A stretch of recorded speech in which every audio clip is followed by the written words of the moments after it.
What are soul guides? How to connect with yours? Metaphysical conversations are my jam. I've spent the last half-decade or so exploring the different aspects of the soul, from going into the depths of my past lives, to reading mind-blowing books from doctors and spiritual seekers around the world, and from experiencing different levels of consciousness through meditative practices, to intellectualizing the many layers covering our soul. Along those lines, recently, the conversation around connecting with our soul guides has been one of utmost fascination for me as well as my blog readers. And in a recent community workshop, here were some of the insights we unpacked together. What are soul guides? Before we get into that, I'd like to talk about what soul guides are. Think of soul guides as spiritual mentors from the beyond that are helping us learn our lessons on earth and supporting us whenever we get stuck. They are like our personal spiritual army, often working behind the scenes to help make life easier. How? I'll describe that in this article. For those of us that may not have been initiated into conversation with our soul guides, it can seem confusing whether we have them. And based on my first-hand experience as well as metaphysical studies, rest assured, we all have this spiritual support system looking after us.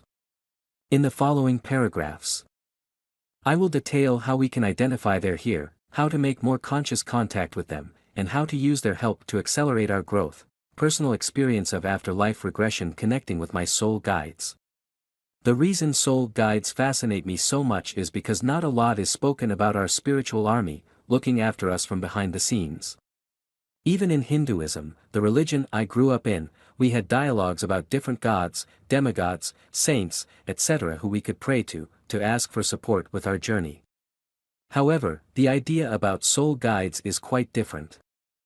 Here's more of my direct experience with them, and context on how I was able to establish that connection. The healing modality of past life regression is where we go into a different lifetime to see different roles we've played, from a carpenter to a prostitute, we've been many things, what challenges we were faced with, our strengths and growth opportunities, soul contracts we had with other souls to help us fulfill our soul's learning, and so on. Through such a modality, there's a huge perspective shift in how we see ourselves. As we bring that wisdom into the present life, it helps disidentify with some of our problems from the current situation, knowing that we've dealt with similar things over and over across lifetimes. Now if we take that up another notch, there's the concept of afterlife regression. It's an in-between life experience. We are in a sort of limbo state, neither identified to a past life nor a future/present one. In other words, you become aware that there's more to you than the body, vessel, you occupy for your spiritual growth. In this state, is where the magic can happen. When I went for an afterlife regression, I could not only feel myself beyond my lives, I could see other souls with me, my soul guides. And in those moments, I felt as though I was one with them. There was no judgment when I was in this state of superconsciousness. It wasn't like a teacher or student hierarchy. Our guides are beyond the human-level concept of what we would imagine them to be. I could hear my soul guides talking and it felt like we were collaborating on the experiences I had/was going to have. Because I had just completed my past life regression review moments before, my guides were reviewing that lifetime with me and giving me insights on how I could integrate the wisdom I received from my past, in my current life. The energy felt very different, there was zero attachment in the way we humans have for each other, but there was enormous love. Acceptance and belonging, they were there just for me, as long as I was there, superconscious state. The closest way I can explain this experience is using a contrasting example. So think of a time when you are with a friend, they may come in with their own agenda, issues, and struggles that can sometimes dilute what you're seeking support on. Of course, this is beautiful in its own ways. However, soul guides have laser-focused attention on us. It feels as if they hold an infinite amount of space for us to think, feel, share, ask questions, and so on. There's no rush, as time is not a concept up there, so you have full dominion over what you're experiencing, at your own pace. How can you tell that your soul guides are speaking to you? This is my favorite question. And here are some telltale signs that your soul guides are whispering divine insights in your ear, synchronicities in daily life like feathers, 11:11 on the clock, overhearing relevant advice as a stranger passes by, etc. It's all part of divine guidance, self-coaching moments, one of the community members shared how she will often talk to herself, having a long conversation with herself.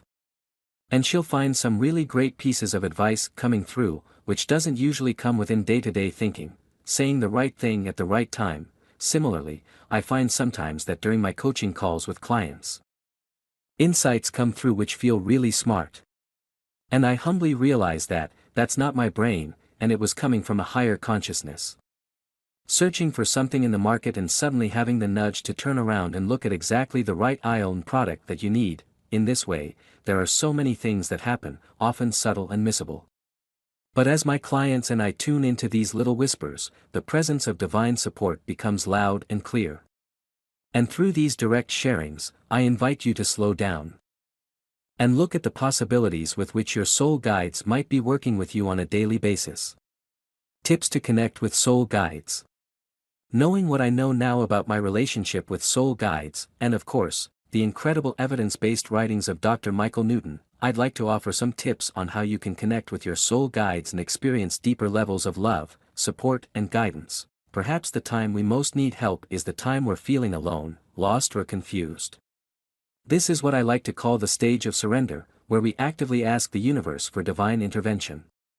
However, when you are in a bad place, feeling frustrated, hating life, etc., the soul guides will not be able to get their message across. It can seem like they don't care, but it's quite the opposite. They're not able to get through to you. And there's science behind this.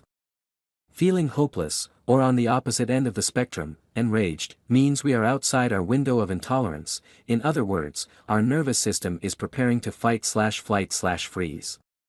In such moments, our entire physiology is changing. We only look out for danger and threat, and are planning ways to deal with threat. This was helpful when we were running from wildlife in the jungle, but in reality, there is rarely a save-your-life situation. However, the mind can't tell the difference between a physical and physiological threat. Outside our window of intolerance, we are no longer attuned to listen to all the guidance that could be coming through because our physiology isn't receiving it. While our guides are here to support us and communicate in different ways, the most important tip is that we have to be open to receiving from them. Here are some techniques to help you come back into your window of tolerance and connect with your soul guides. Deep breathing. When you realize your body is reacting in this way, with your intention, you can calm down by focusing on long, deep breaths. This can help your heartbeat normalize and the survival hormones settle down. Within a few minutes of reminding yourself that you're safe and willing to be supported by divine guidance, you can prepare your vessel to receive wisdom and knowledge. Disidentify from the suffering. It's okay to want to put blame on your guides after they communicate with you. But remember, there is nothing personal in the stuff that's happening to you. It is all simply a part of the grand scheme of the universe's unfoldment. However, don't get stuck in the unconscious pattern of blaming, as our guides cannot work with us at a level where we are in a "why me" victim mentality. Focus on the bigger picture, as we let our nervous system settle down. It helps to focus on the bigger picture. Over time, we want to cultivate the understanding that there is support and we can get through this. It's not the end of the world, and we are just looking for options to guide us down the best possible path for us. Beyond the moments you are feeling upset, here are other methods to connect with your spiritual guides. Go for a regression session. This can be a more expensive option, but for those that are seeking professional support, a spiritual hypnotherapist can be one of the better investments we make in our healing journey. Look up meditations on YouTube to connect with your spiritual army. It may take a few attempts to help you find the one that connects. But many of my clients have found success through this approach. Dream work, ask questions or for insights right before bed. And then trust that the answers to these questions may not come through straight away, but they will come. Maybe on a subconscious or unconscious level. The answers may occur in the dream or in your day-to-day activities. It might just click. Concluding thoughts. There are so many possibilities that unfold for us when we open our minds and lives to receiving support from the spiritual realm. If you'd like to read more stories, tips, and insights, I have a dedicated blog article here to complement what I've shared here today. Happy Soul Guide Connecting.